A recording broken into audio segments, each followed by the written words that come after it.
Volkswagen has just unveiled their flagship electric sedan. This is called the ID.7. It's based on the concept ID Aero, which we saw, I think, about a year ago, and I made a video on that one when that first came out. But in this video, I want to talk about this ID.7 electric sedan and what's really going on here with this design. We're gonna have a look at the front, side, rear, interior, and compare it to the concept and see what actually made it into production and what changed from the concept. But before we do that, let's have a look at this Electrek article. I'm gonna link this down in the description and see what this is all about when it comes to the spec and tech. So the ID.7 is the largest in the automaker's fully electric ID lineup and is built for long distance journeys with up to 435 miles of range. It should be interesting to see if that's correct or not. It has put Volkswagen on the path to hitting its goal of an 80% electric vehicle delivery share by 2030. I really hope we're gonna have the infrastructure for such a big goal. And I don't understand why. You know what I would like to see is auto manufacturers not having the blinders on and focusing 100% on electric vehicles, but expand your horizon a little bit and see what alternatives are out there. For example, Porsche is doing a great job with the synthetic fuel. So I would love to see Volkswagen team up with Porsche to enhance this development of this synthetic fuel to keep the internal combustions cars alive. And also, if they were to team up, you have Volkswagen's resources behind it. I think the pricing for that type of fuel would eventually go down in a much quicker rate than if it was just Porsche doing it. But hey, we're in 100% electric, full speed ahead on electric vehicles these days. The EPA range will be lower than the stated 435 miles, and it will likely be in the high 300 range, which is not bad at all for an electric vehicle. You have a new high-efficient drivetrain, which was developed in-house, and it puts out 282 horsepower from, I believe, is just a single motor with a one-speed gearbox so far, and it comes in two versions. You have the Pro and the Pro S. The ID Pro is equipped with a 77 kilowatt-hour battery with DC fast charging ability up to 170 kilowatts. Not that impressive. Meanwhile, the ID.7 Pro S will be introduced later with an 86 kilowatt-hour battery and up to 200 kilowatt DC fast charging. Better, but not really that impressive here either on the Pro S. A low drag coefficient of around 0.23. And look, I can't wait to jump into Photoshop and talk about this design, because if we look at this design, it's very bubbly, it's very EV. It has a drag coefficient of 0.23. I talked about the Nissan GT-R yesterday, and that looks insane. Very sharp line, pretty boxy design. That still has a drag coefficient of 0.26, which means that the sacrifice you need to make to gain 0.03 in drag coefficient is that you need to make it a blob, or you can make some cooler designs and add just a little bit more resistance in the wind. In this case, comparing it to the GT-R, is still 0.03. I don't know if that makes sense, but what I'm trying to say here is I would always go for cooler looking, unique designs than creating a blob and gaining 5 miles of range when you have a blob like this. But that's just my opinion. And on the inside, you have a new 15-inch infotainment system, and you have augmented reality head-up display. Very cool tech in this new, electric Passat. Let's have a look at the design here. I have a lot to say about this design,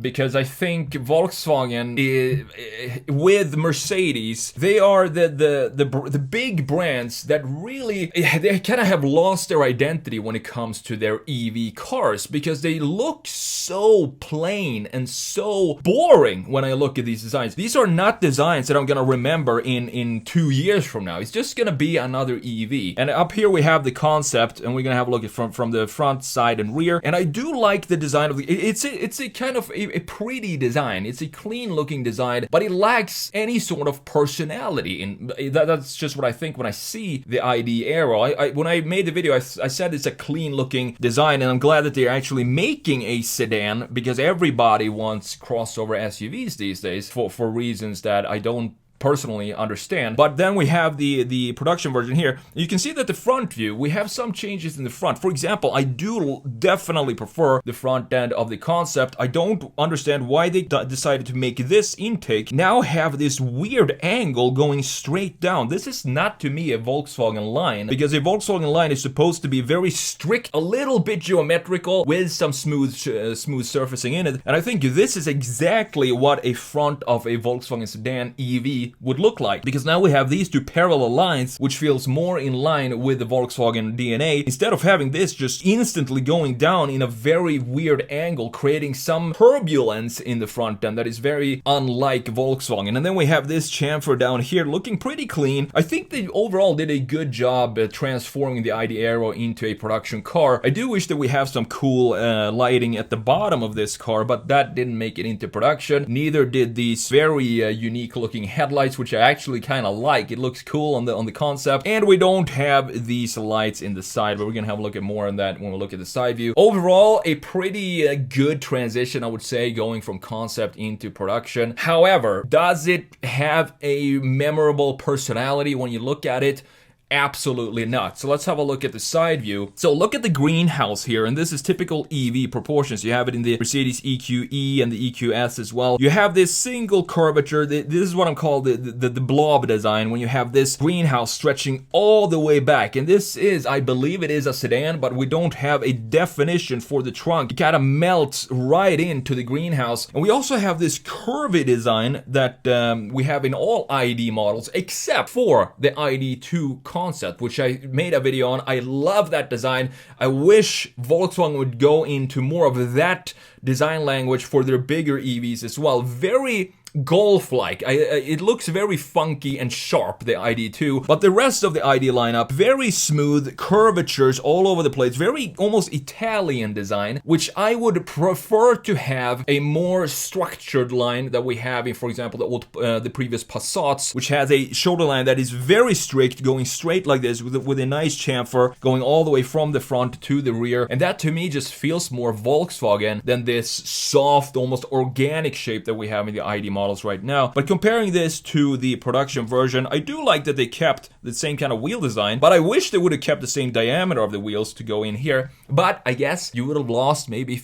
10 miles of range if you have the big wheels, so that's a no-go from Volkswagen, because they gotta get to that 0.23 CD drag coefficient. But the proportions of these two cars, they look pretty much identical. I'm not sure if it looks like the front end in a side view. You have this line here. It looks like it slopes a little harder in the production version, and this also adds to this very EV design language, and not stretching and not giving the nose space to breathe and stretch it out a little bit. Instead, we have this EV6 curve on the front end, which makes it feel a little stubby in the front end compared to the rest of the lines that are dragged out all over the side of the car. For example, this line down here that we have in the concept as well, and this wavy shoulder line that we have going across here. Other than that, I think it's again, it's a pretty beautiful looking design, but it's almost like when you have a perfect looking cover model of a magazine.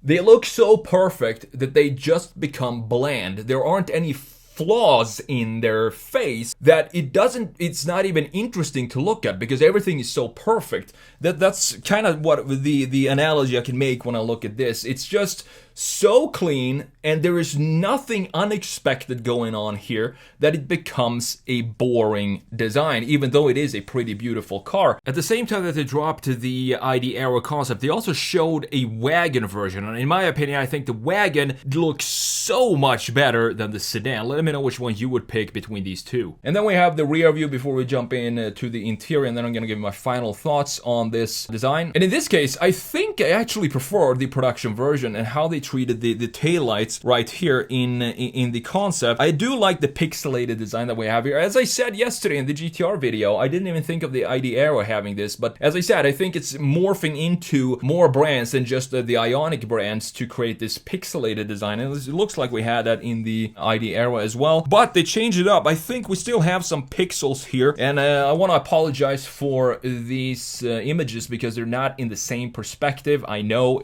it's very annoying. I couldn't find this in the correct perspective, so I just similar perspective to this, so I just took whatever was closest, and I also want to have the same color of the ID7 down there, so I wanted to have the blue one. Anyway, let's have a look at the graphics right here. I do like this implementation of this. It looks like some new type of LED with some holes in it. Looks almost like a honeycomb or something like that, looking very cool. But the rest of the car in the rear, still a very forgettable design and pretty generic looking. I feel like this could have been any type of new new EV sedan from China, for example, it looks like one of those generic sedans that just pop up randomly in China and you don't know what brand it is. It's just a generic EV. And I don't think that's something I should be saying about Volkswagen, but in this case, I'm gonna have to do that. Then we have the shoulder line down here. You can see that this stretches in to the bumper in the rear, which is a pretty clean line at the bottom. And we have this silver or aluminum trim piece going across the entire greenhouse, which creates a little bit of contrast. And we also have that in the concept up here. So let's have a look at the interior here. And what can I say about this interior? I mean, it's exactly what you would expect, unfortunately, in an ID car today. If there are any interior designers watching this video, I would like to hear, why are we doing interior? Why has this become the standard to make interiors like this and completely lose the craftsmanship and the details and the different shapes and styling that we have in the interiors? Why are we going into designs like this, which is completely sterile and pretty boring to sit in for a long time? I don't think this is a cozy interior at all. I don't think it was in the concept either, because we have the same kind of feeling here with a tiny little display right here, and we have a very unintegrated iPad right here on the dash. I don't understand why we are doing designs like this today. It feels very lazy. It feels even more taking that non-personality feel that we have on the exterior,